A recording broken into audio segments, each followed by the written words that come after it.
Everything I did in my path as a U player was everything to become a football player. There were difficult decisions. For me, they seemed easy at the time, but if you look back at the decision that I made, it's not what everybody would do in their life. During the pure domination of Man City in the Premier League, Kevin De Bruyne has been named the IFFHS World's Best Playmaker 3 times in 4 years, more than any other active player. He didn't just orchestrate attacks, he rewrote the role of a modern midfielder. From slicing defenses open with inch-perfect passes to dictating the tempo with effortless control, De Bruyne has become the brain behind Manchester City's dominance. As he has announced his farewell, City must confront a daunting question. What does the future look like without their creative genius? Can anyone honestly fill his boots? In this video, we unpack the tactical evolution De Bruyne inspired and the challenges of building a midfield after him. Let's get started. After his arrival from Wolfsburg in 2015, Kevin De Bruyne didn't just fit into Man City's midfield, he rebuilt it according to his terms. He instantly defied the lazy Chelsea reject narrative and started a phenomenon of dynamic positioning with which he was going to conquer the world for a complete decade in the coming time. His vision, ability to read space 3 moves ahead, and execute with surgical precision truly set him apart. Most midfielders pass and move. De Bruyne passed, moved, occupied multiple channels, and manipulated defenders with subtle decoys that no one else in the Premier League was doing at the time. According to world champion with France and former Belgium assistant manager Thierry Henry, I have to say, I came across a lot of players, played with a lot of players, played against some of the greatest players, and I think Kevin's brain is the best that I've seen. We're talking about the way he sees the game. A less-known stat, De Bruyne averages 0.43 assists per 90 minutes, the highest in Premier League history for players with over 50 appearances. However, raw numbers undersell his influence. He redefined what the number 8 could be, a hybrid of deep-lying playmaker, box-crashing finisher, or a relentless presser. His famous half-space crosses became a tactical weapon. Instead of floating aimless balls into the box, KDB drove cutbacks from the right inside channel, targeting on-rushing attackers. This strategy became a City hallmark during their success and was copied by clubs across Europe. Young midfielders at academies now study his passing maps like gospel. KDB didn't just revolutionize a position, he inspired an era. As Ferdinand said, he sees passes that nobody else can, and then delivers them week in, week out, as well as scoring some sensational goals. While Pep Guardiola brought structure to City, KDB brought creative chaos within that structure. He made positional play unpredictable for opponents. That blend of order and improvisation, that was De Bruyne's genius. He operated within the lines but thought outside of them. It was like he could see the game from the stands while being in the most heated places on the pitch. As a creative midfielder himself, we know how important midfielders are for Pep Guardiola as a manager. His tactics are often seen as rigid and mechanical because of metronomic possession, positional rotations, and quest for complete control. He had done it at Barca with the trio of Xavi, Iniesta, and Busquets, arguably the best midfield trio in history, and at Bayern. However, KDB forced Pep to adapt his fluent ability. According to Tactical Analysis, KDB was the wild card Pep didn't know he needed as he arrived at the City 1 year before Pep. However, once the duo met, the genius of both adapted to each other, and they wrote the script for the destruction of teams in the Premier League. In Guardiola's ideal system, players maintain zones and create numerical superiority across the pitch. De Bruyne blurred these zones with his ideal positional play. Pep originally envisioned him as a traditional attacking midfielder, but soon realized that KDB's game thrives on freedom. Freedom to drive wide, to overload flanks, to arrive late in the box. This gave birth to the free number 8 role, a hybrid between the creative number 10 and the industrious 6. KDB's average positioning map during peak seasons looks more like a heat storm than a tactical diagram. His spatial unpredictability had made City impossible to defend. With De Bruyne leading the attack on the pitch, Guardiola always had more than a system. He had a solution to every problem. His tactical signatures spread like wildfire beyond Manchester. Midfielders such as Jude Bellingham, Martin Odegaard, and Florian Wirtz all exhibit traits inspired by De Bruyne's vertical aggression, late box entries, and precise through balls. Clubs have now adjusted the recruitment profiles. Scouts began looking for midfielders who could create, expected assists, and carry the ball past the press, both areas where KDB excelled. He didn't just redefine a role, he reframed the criteria for the signing of new midfielders. This legacy isn't just in the medals or stats, it's in the DNA of modern football. He mutated Guardiola's system and made it a model for an entire generation.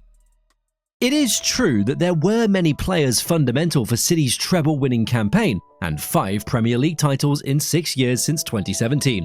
However, we all saw what happened this season, where De Bruyne was out because of an injury and could not perform as he used to during all those years. He was often the difference between domination and defeat over the years.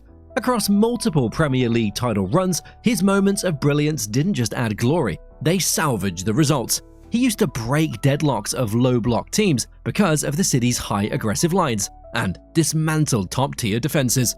For example, take the 2019-20 season. Man City finished second, but KDB registered 20 assists, equaling Thierry Henry's record. While playing in a team struggling with rhythm and injuries, his individual brilliance kept Pep's tactical engine alive. Guardiola said during that period, "Without him, we collapse. He plays with intensity and creativity no one else combines." He also stepped up in the biggest moments.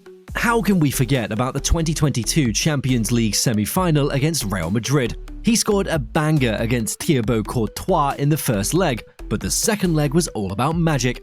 He walked against the midfield of Toni Kroos, Luka Modric, and Valverde, and got out with a man-of-the-match performance. His assist for the opening goal, with a pass that bisected 5 defenders, was just outrageous. A deeper layer of his impact was psychological. When KDB played, City felt inevitable.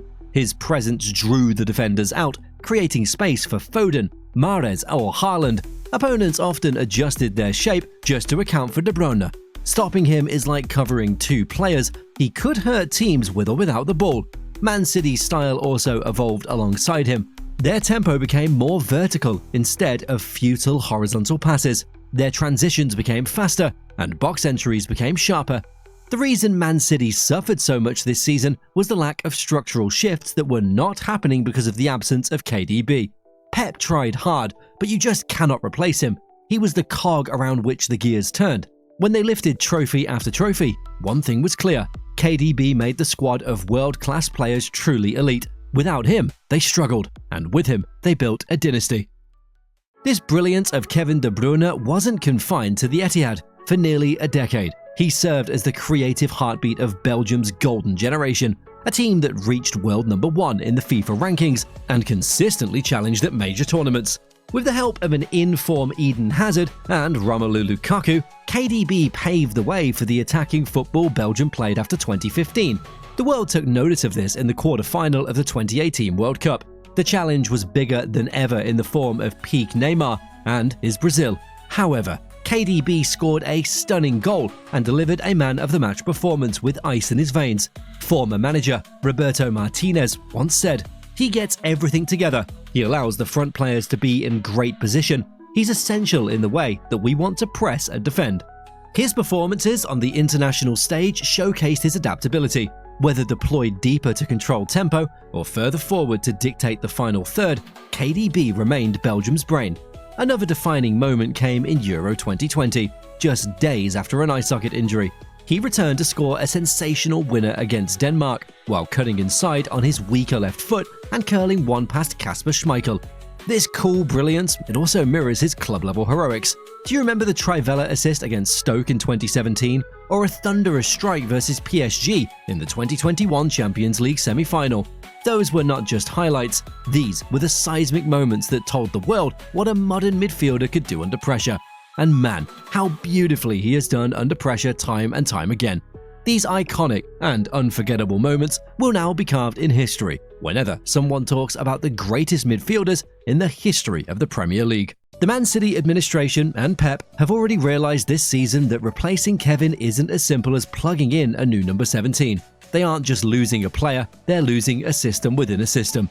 His blend of vision and spatial manipulation is nearly impossible to replicate. and Guardiola knows it.